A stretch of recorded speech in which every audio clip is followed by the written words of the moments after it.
नमस्कार, बुलेटिन में आपका स्वागत है। मैं हूं आपके साथ आशा सरमाल। चलिए शुरुआत करते हैं उत्तराखंड से जुड़ी खबरों की। उत्तराखंड के मुख्यमंत्री पुष्कर सिंह धामी ने अपनी निजी आवास नगला तराई स्थित खेत में खुद ट्रिलर चलाकर जुताई की है। गोबर की प्राकृतिक खाद डालकर जैविक एवं पारंपरिक खेती को बढ़ावा देने का संदेश दिया और इस दौरान उनकी माता वैष्णो देवी भी वहां पर मौजूद रही।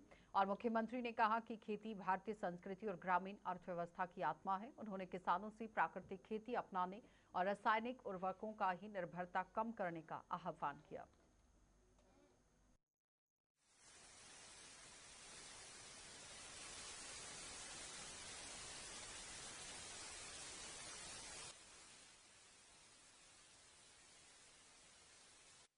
माननीय प्रधानमंत्री जी ने जो आत्मनिर्भर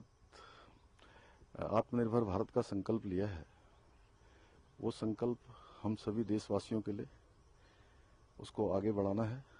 और चूंकि बहुत बड़ी मात्रा में उर्वरकों में देश का जो हमारा मुद्रा है वो बड़ी खर्च हो जाती है, बहुत हमको जो है दूसरे देशों पर निर्भर रहना पड़ता है और उसके कारण से देश को अनेक प्रकार का चुनौतियों का सामना करना पड़ता है। इसलिए माननीय प्रधानमंत्री जी ने, माननीय कृषि मंत्री शिवराज सिंह चौहान जी ने जो देशवासियों से धरती माता बचाओ जो एक अभियान पूरे देशवासियों के लिए दिया है, उसको आत्मसात करते हुए, क्योंकि मैंने भी अपने खेत में जो मेरे पिताजी दादाजी जहां खेती करते थे, उस खेत में आज जो हमारी प्राकृतिक खेती है उसको बढ़ावा देने के लिए जो इसकी विधि होती है, उस विधि के अनुरूप ये कार्य प्रारंभ कर दिया है, जिससे कि धरती माता भी बचेगी, उसकी उर्वरा शक्ति भी बढ़ेगी, उसकी सॉइल हेल्थ भी ठीक होगी और अच्छा अनाज मिलेगा। जो भविष्य का जो खतरा है आने वाली पीढ़ियों के लिए कि भूमि बंजर न हो, अत्यधिक रसायनों के कारण से उसकी उर्वरा शक्ति कम होती है, कीटनाशक तमाम प्रकार के होते हैं जिससे कहीं न कहीं सॉइल को नुकसान होता है। उस नुकसान से बचने के लिए और जो तमाम प्रकार की बीमारियां होती हैं, उस बीमारियों को भी इन अत्यधिक जो रसायनों का प्रयोग है, उर्वरक का प्रयोग है, उसके कारण से होता है। इसलिए हम सबको इस तरह ध्यान देना है और संतुलित रूप से रसायनों का और उर्वरकों का प्रयोग करना है।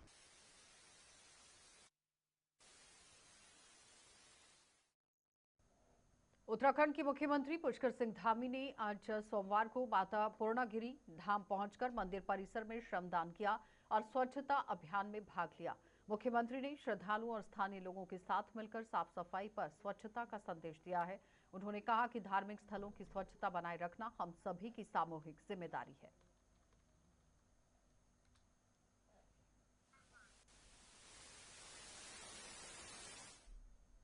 देहरादून की ही बैरागीवाला हिंसा और हत्या मामले में मृतक विनोद की परिजनों का आक्रोश लगातार बढ़ता जा रहा है। मृतक के पिता ने फोन पर देहरादून एसएसपी से बातचीत कर मामले में सख्त कार्रवाई की मांग उठाई। उन्होंने कहा कि उनकी प्राथमिक मांग आरोपियों के खिलाफ कड़ी कार्रवाई और न्याय दिलाने की है। मृतक के पिता का आरोप है कि उनके परिवार पर दबाव बनाया जा रहा है।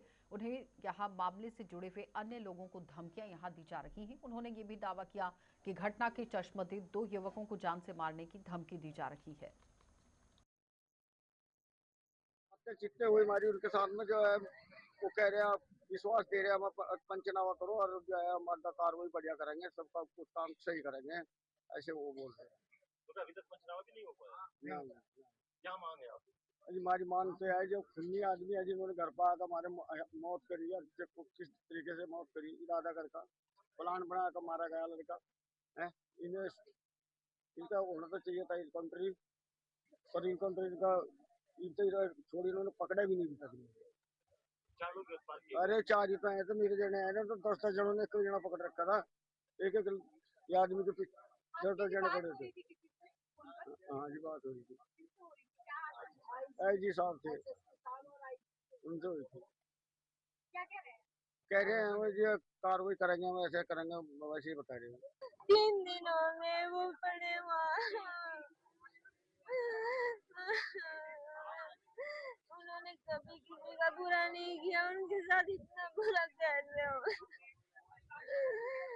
जिसने भी उनकी हत्या करी ना, उसके साथ भी वैसा ही होना चाहिए। मैं कहाँ जाऊंगी?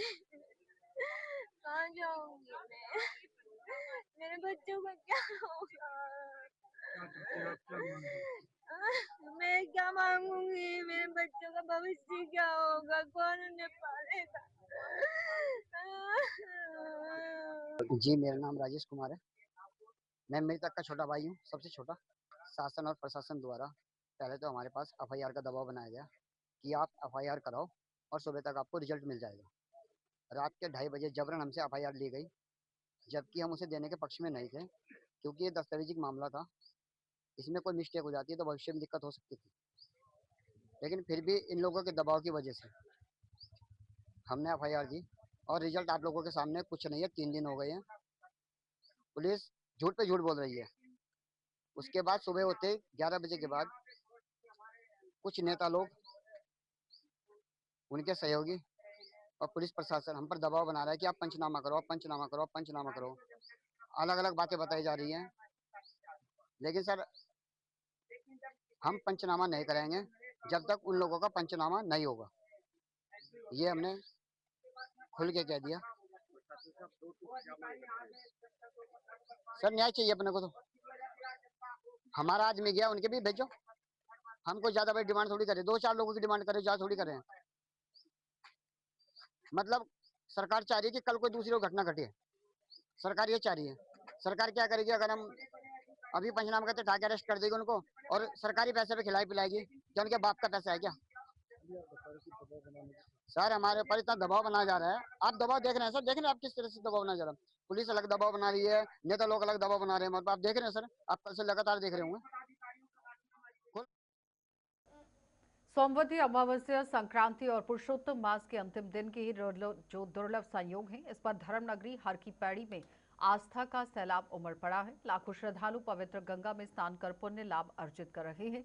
हर की पैड़ी सहित विभिन्न घाटों पर सुबह से ही श्रद्धालुओं की भारी भीड़ देखने को मिली है और गंगा जयकारों से पूरा वातावरण भक्तिमय हो उठा है। श्रद्धालु गंगा स्नान के साथ दान पुण्य, पिंडदान और धार्मिक अनुष्ठान भी कर रहे हैं। सोमवती अमावस्या सबसे बड़ा स्नान हरिद्वार का माना जाता है और लाखों की संख्या में श्रद्धालु यहाँ पे आ रखे हैं सिटी में। और मूलतः इसमें जो नॉर्थ इंडिया से बहुत संख्या में इस बार आए हैं, जिसमें राजस्थान, हरियाणा और पंजाब से आए हैं। तो लगभग 12 बजे से हमारा स्नान शुरू हो गया था और जो मेन घाट है वो फुल कैपेसिटी में वो स्नान चल रहे हैं और अभी भी श्रद्धालु आ रहे हैं। काफ़ी ट्रैफिक आ रहा है, तो उसमें यह है कि जो हमारी पार्किंग स्कूल की जैसे जैसे स्पेस बन रही है, हम नए वाहनों को उसमें ले रहे हैं। इसके अतिरिक्त एसडीआरएफ एनडीआरएफ की टीमें लगी हैं, जो कि कोई डूबने की घटना अगर होती है उसको देखने के लिए।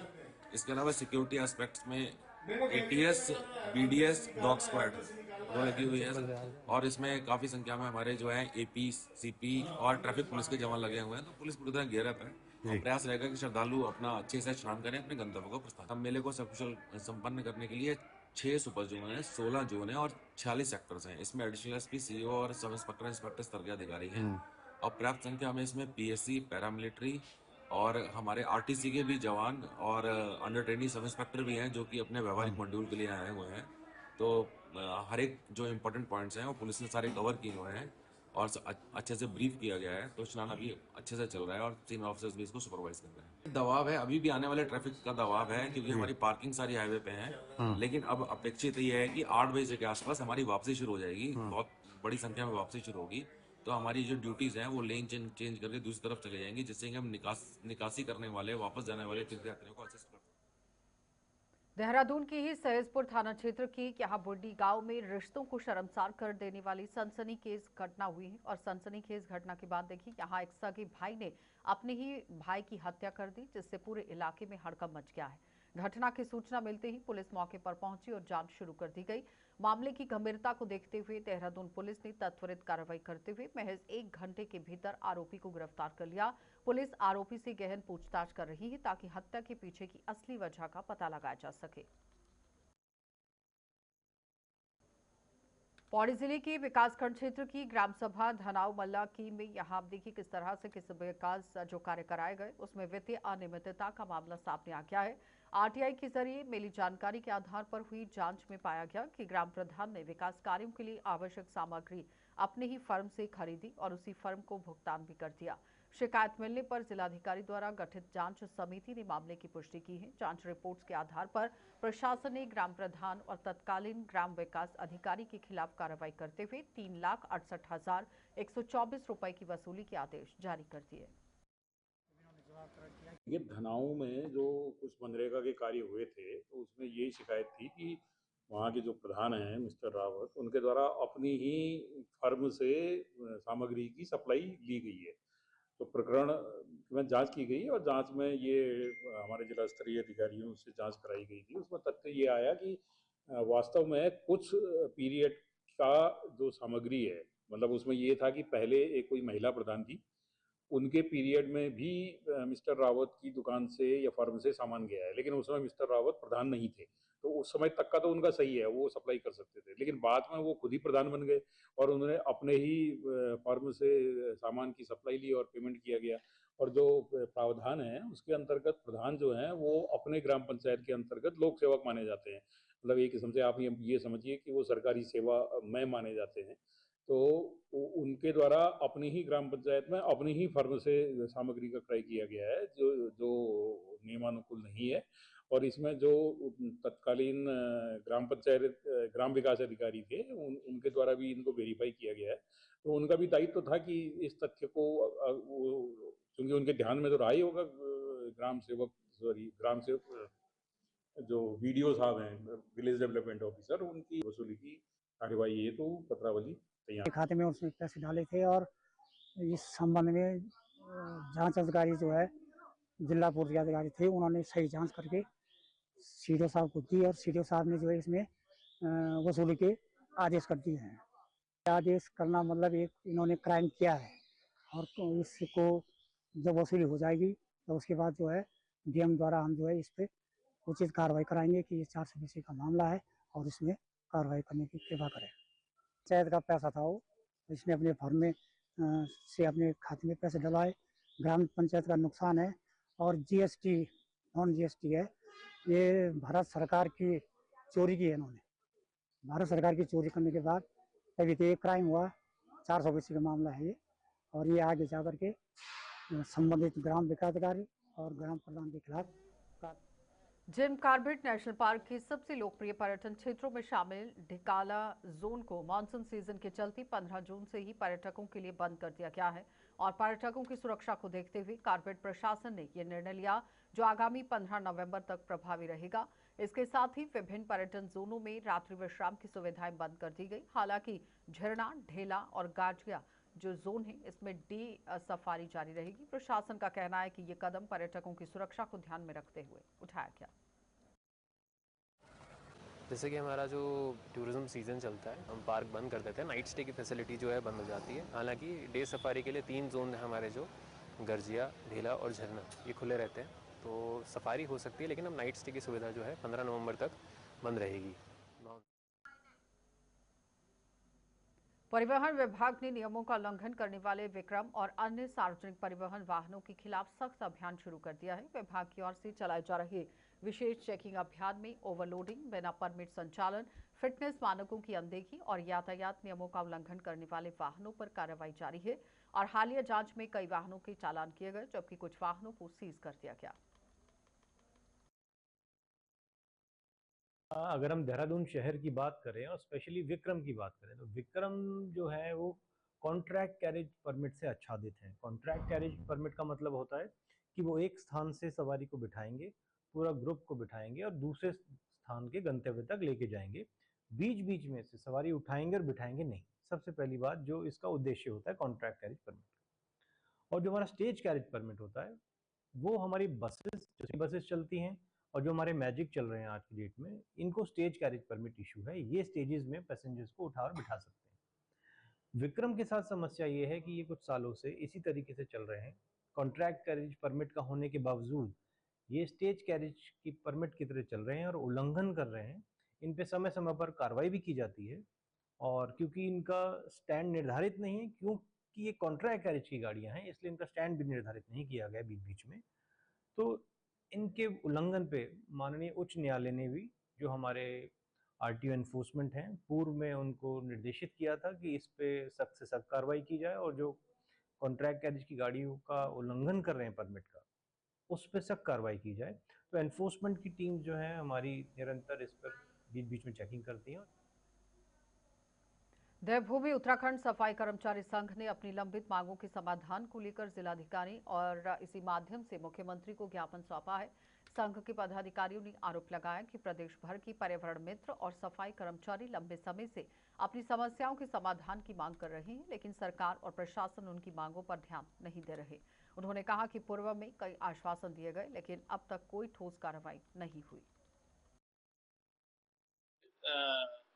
21 जुलाई 2021 से लगातार हम लोग माननीय मुख्यमंत्री जी को हमने हड़ताल के माध्यम से और आंदोलन के माध्यम से भी लगातार हम लोग ज्ञापन दे रहे हैं और हमारा जुलाई 2021 में समझौता भी हुआ था माननीय मुख्यमंत्री जी से, नगर विकास मंत्री जी से, कि हम पुनः सफाई कर्मचारी को पूरे प्रदेश में जो भी जनून समस्याएं हैं उनका निराकरण करेंगे। सिर्फ हमारी 2 मांगों पर अभी माननीय मुख्यमंत्री जी ने कार्रवाई की है। एक तो वन टाइम सेटलमेंट जो हमारी नियुक्तियां नहीं हो पा रही थी, उसके आदेश जारी हुए, उसमें नियुक्तियां प्राप्त हो रही है, और एक हमारा जो सफाई कर्मचारियों का बीमा था 5 लाख का, वो माननीय मुख्यमंत्री सरकार द्वारा किया गया है, उसके लिए मैं उनको धन्यवाद देता हूँ। किंतु बड़े खेद का विषय है कि 2021 से आज तक लगातार संविदा कर्मचारियों की मांग को लेकर के, आउटसोर्सिंग सफाई कर्मचारियों की मांग को लेकर के, पर्यावरण पर्यवेक्षकों की स्थायी नियुक्ति की जाए और सफाई कर्मचारियों में से भी पदोन्नति की जाए, और लगातार हम लोग ज्ञापन के माध्यम से वर्तमान सरकार। चलिए, बुलेटिन में इतना ही, इजाजत दीजिए। नमस्कार।